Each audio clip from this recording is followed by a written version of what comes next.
မဆုံးကျမတို့ကျုပ်တစ်လုံးကိုခောက်ပါမယ်နော်ဒီလောက်ဆိုရပါပြီပြီးရင်ကိုပြန်ရွက်ပေါ်မှာဒီကျုပ်လေးတွေကိုနှံ့နေအောင်တုပ်လိုက်ပါမယ်ပြီးလို့ရှိရင်တော့ကျမတို့အဲ့ဒီရင်းညှိရွက်ပြားလေးကိုယူပြီးတော့အဲ့ဒီကိုပြန်ရွက်ပေါ်မှာဒီချာလေးကိုဖိမယ်နော်ဒီချာလေးကိုဖိပြီးတော့ကတ်ထားပေးပါမယ်ပြီးရင်ဘေးအနားတွေကိုလည်းပူနေတဲ့ဘေးအနားတွေကိုလည်းဒီလိုလေးခောက်လိုက်မယ်နော်အဲ့လိုမျိုးလေးပဲကျမတို့လှုပ်ပြီးတော့အချောက်ခံထားလိုက်မယ်နော်ခဏလေးသူအချောက်ခံထားလိုက်မယ်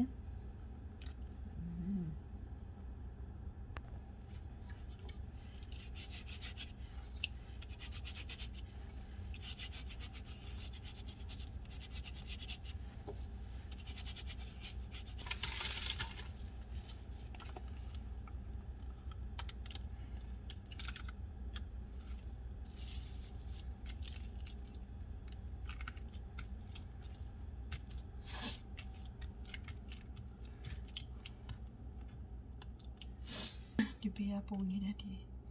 ကားလေးတွေကိုခောက်လိုက်ပါမယ်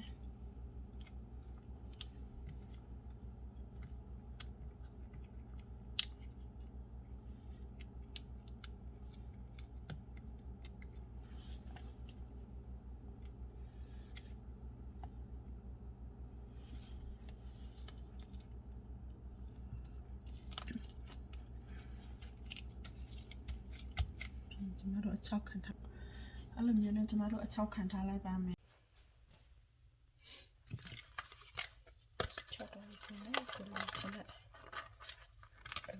6သွားပြီဆိုတော့ကျမတို့ကိုလိုတဲ့အရွယ်စားလေးတွေညှက်မယ်နော်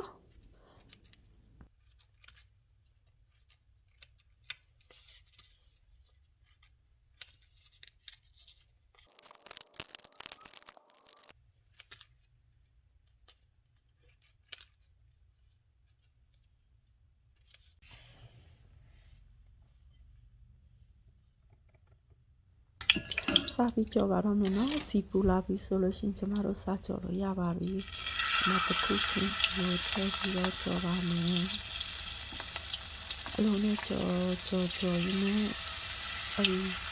အလေးတွေကရှူဟောင်းရောင်းတန်းလို့ရှိရင်တော့ကျမတို့ဆယ်လို့ရပါပြီနော်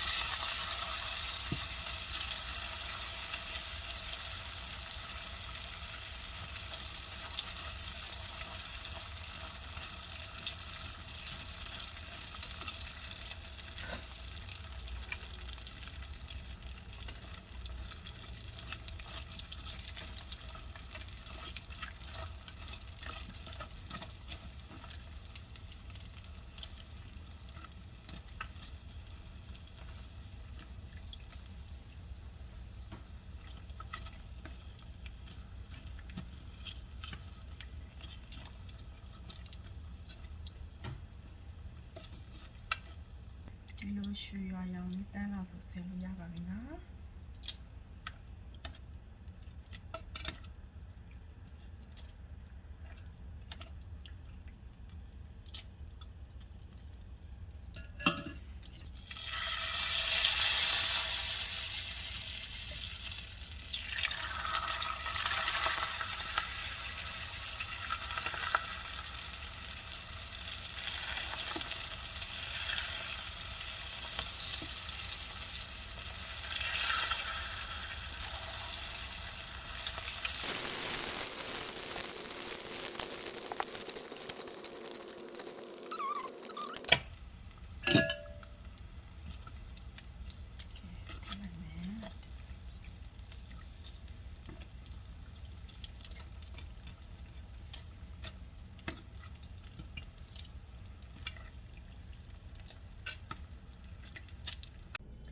ပြီးရင်စားလေးနဲ့ဖြူလိုက်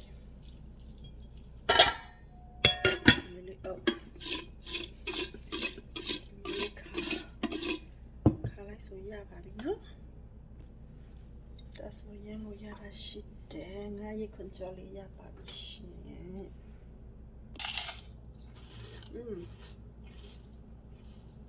တကယ်ငါရေခွန်တမ်းမယ်